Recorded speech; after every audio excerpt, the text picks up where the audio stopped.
Thank you for listening. Thank you for watching. Please like, share, and subscribe. Comment below if you're so motivated to do so.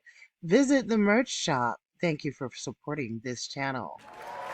My opinions are my own. You're welcome to leave your comments below. The opinions that I have are based off of evidence that I have seen as well as testimonials of people that are close to the subject matter. I just want you to take a little peeky-loo at this for a second. And I want you to hold it tight in your memory banks because we're going to be going back and forth a little bit. This is Ernest Levert Williams Jr. You know him as Playa Ernesto. And I want you to take a look at this record that I found from the Roswell Police Department. It's very important because this guy has been charged with a lot of things. A lot of things. Conspiracy to commit a felony, theft by deception, theft of services, deposit account fraud, of 1,500 or more bad checks, child pornography, rape, aggravated sodomy, sexual battery, aggravated sexual battery, trafficking a person for sexual servitude. But, you can look at these charges. It goes on and on. No? Yes, it does. Okay. But I want you to take a look at these dates. Look at the one here for rape. Look at the one here for rape. And you see January 8th of 2019 was the date of the offense.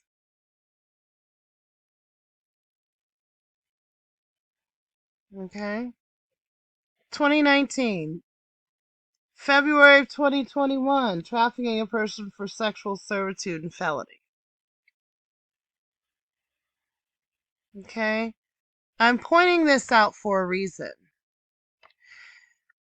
Theft by deception, July 24th, 2020. Shirley knew all along that this guy was a fraud. Shirley knew all along when she says that when she got a phone call from jail, she didn't answer it because jail. Who'd be calling me from jail? Your man. Your man's, honey. Your man's. Who would be calling you from jail? Your man's. She wasn't shocked. She told a damn lie. She told a damn lie. Steve, I'm going to just start by saying that my estranged husband is in jail. He's been in jail for over a year since about right after the 4th of July of 2022. And recently, some phone calls from last year between he and I were leaked. And on those calls, you hear me saying you were winded going up the stairs at your home. And Marjorie looks at us as the help. And right here and now, I want to apologize to you and Marjorie for what I said. As much as I wish I could, I can't take it back. I can't. I said it, and I want to apologize. It was definitely not me trying to add to what you and Marjorie already have going on in your lives right now. But the fact that these tapes were released, it does seem like everyone is coming for you, I should say, at this time, including me. But in reality, the tapes have nothing to do with what you and Marjorie have going on. It was just me running my mouth in a private conversation, or what I thought was a private conversation. And again, I apologize. I feel terrible. I make no excuses. I said what I said, and there's no denying it. There's no taking it back. Back then when the phone calls happened, I was trying to stand by my man, be supportive wife, I've been married to this man for 8 years. I had no idea that all this was going on with him. I had no idea. And the charges that he's facing are horrific. They are really bad. She can't say she had no idea. This guy has been doing a lot of stuff. She and he were at least committing real estate fraud by renting these properties, writing them out without paying the rent and different things like that at several properties, which is a con in and of itself. So she can't say that she has no idea that he was doing these things. It's just nothing but a lie. I for sure did not want your name mentioned in any kind of way associated with my mess.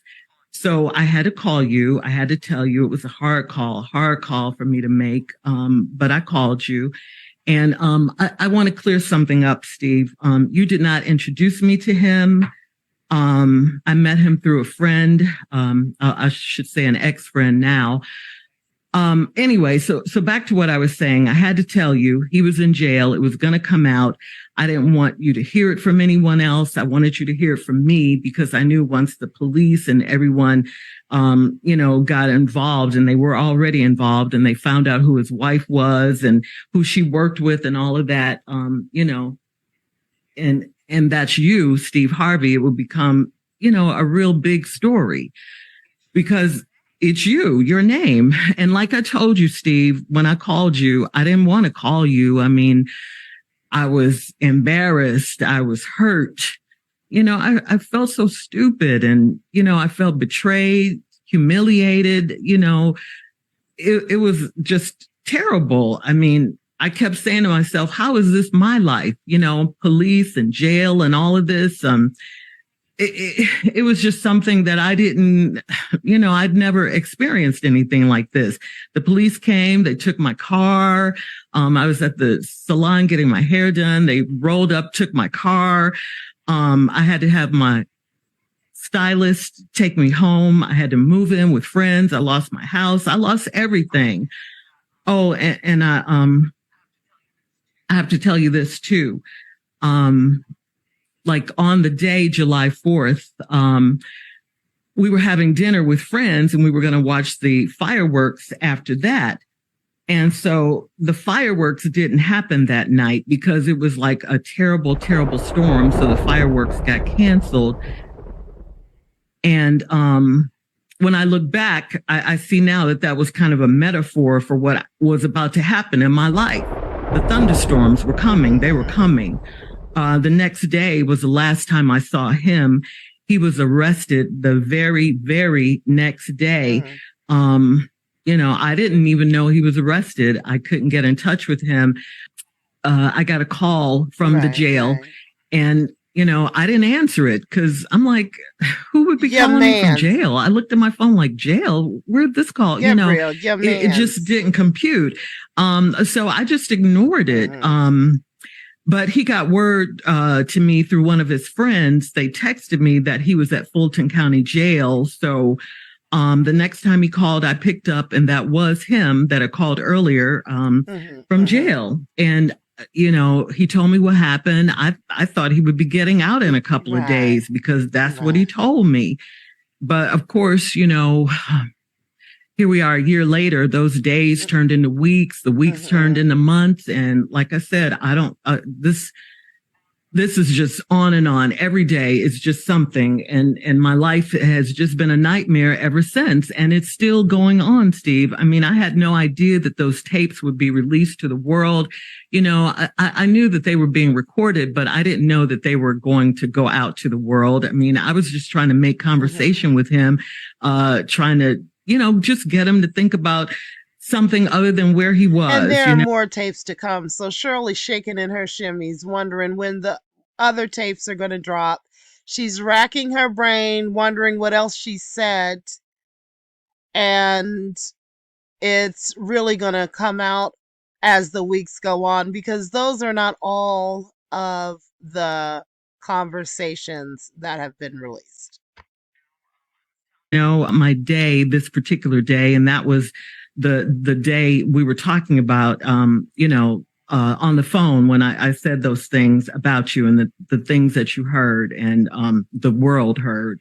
And cut to today, I haven't spoken to him in quite some time. Divorce proceedings are underway. And Steve, at this point, all I could say is what I have is my faith. If it wasn't for God, I probably would have, lost my mind or something in this instance. People don't see what happens when these mics go off. Who wants their personal stuff, their private conversations to go out to public? No one wants that. I mean, what could I say to you after this, happened? I was devastated. I mean, absolutely devastated. I mean, I thought of everything, I could lose my job. How could I face you? Everything, what I'm going through is what I'm going through, and I've been going through it for over a year. I just haven't spoken about it.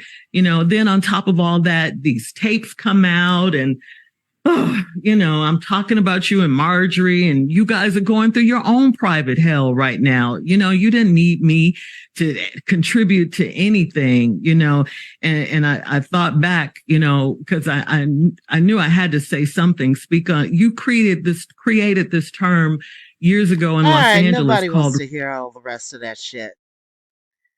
We're about to get down to the nitty gritty in this video because we're going to cut the shit. Okay?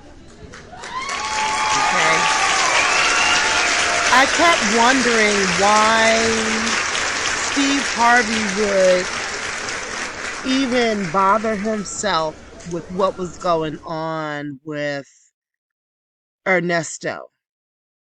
We all have friends. Some of us have been friends with people for years. But if their man gets in trouble with the law, are you going to offer your home in another country for them to go to? Because according to Shirley, Steve had offered him to go to his house in Dubai, and I kept wondering, why would his accomplice impersonate a lawyer to try to get him out? Why would Steve offer him his house in Dubai? Like, these charges Ernesto is facing, he's never getting out of jail. He's never getting out of jail. He's just not. If he's convicted, which, I mean, realistically, he's never getting out of jail. Okay. Why are they pulling out all the stops for this man? And here's what I understand about United Arab Emirates, which is where Dubai is. The United States and the UAE do not have a formal extradition treaty. However, the UAE can still grant extradition through its internal law. So, in other words, they wanted to get this guy over to Dubai because, from my understanding, the United Arab Emirates, they don't have an extradition treaty to the United States. That means they can choose not to extradite. They don't have to.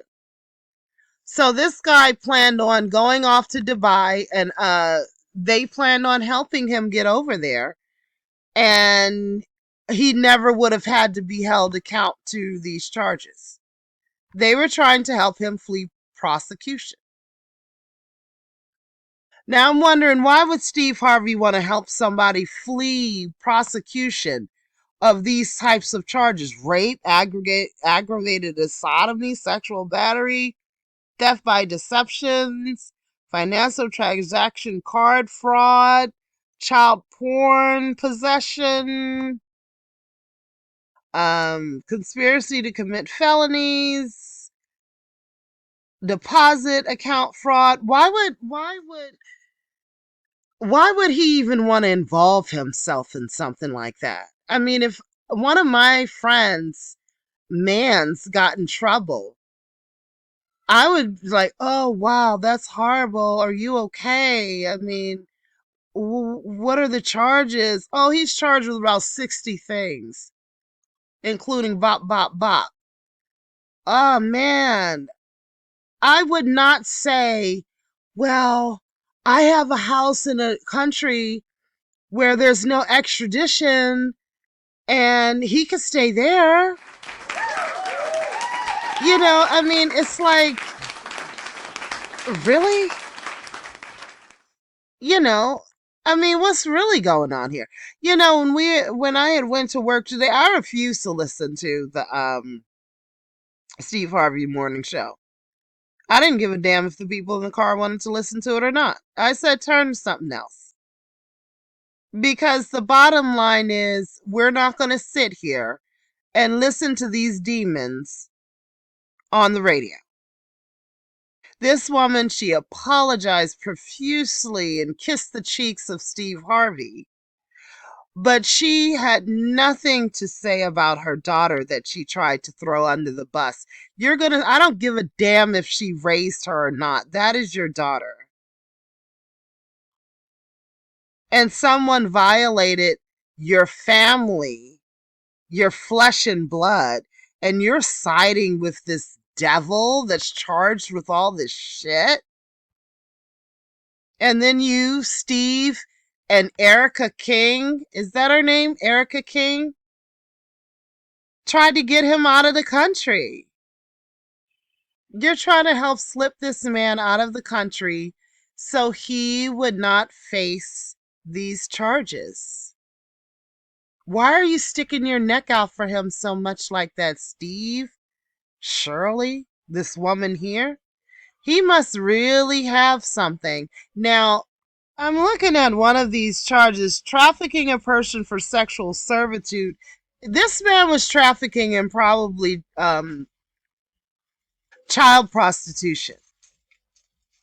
This guy was doing something that he was doing something that Steve wanted to help him to avoid prosecution for. I mean, you would have to wonder, Steve isn't sitting up there committing bank fraud and theft by deception. The man has money. He would have to have a serious mental problem, which he does, but he's not committing those types of crimes. There's something going on. And what I see Steve and Ernesto have in common is they both were accused of violating children. And they both are connected to Shirley Strawberry. And Shirley Strawberry obviously didn't care if her own child was violated. This man has had to have a restraining order against him to stay away from not only Cheryl's daughter, but the grandchildren and animals. I mean, these people were just wilding out with all kinds of just abominable sexual acts. And this is my opinion. I'm reading, like I said in the beginning, I'm not going to say it again. This is my opinion based on what I'm seeing. Testimonials and evidence that I'm seeing. Somebody who's accused of trafficking a person for sexual servitude, child porn charges, and you have this man who's worth what, $200 million trying to get you to Dubai so he can grease the palms of some officials and you won't have to face prosecution in the United States. Oh, he has something on Steve. He has something on him.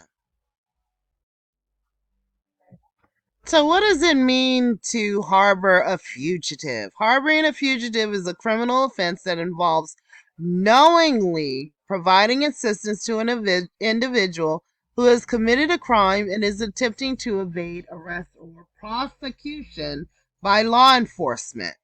Examples of providing assistance may include hiding the fugitive, providing them with food or shelter in Dubai, or helping them to escape. The punishment for harboring a fugitive in different states vary, but I can't believe that Steve would be willing to stick his neck out there for this guy. Something don't make sense about it. I wanted to say it live on the radio. You know, we've been friends for a long time, Steve, and these jail calls were made public, and I wanted to give you and Marjorie a public apology and to ask for your forgiveness publicly. I just wanted to have a real moment with you. And, you know, I have to tell you, I've been coming to work every day. And, you know, her apologizing to Steve is the least of her worries. Steve, that woman Erica, and Shirley were not attempting to get this man out of the country for no reason. Now that Shirley is in the process of divorcing Ernesto, all bets are off. And the prison calls that'll be coming out now is going to be something that will blow what you've heard already out of the water. Stay tuned. Please like, share, and subscribe. Comment below if you're so motivated to do so.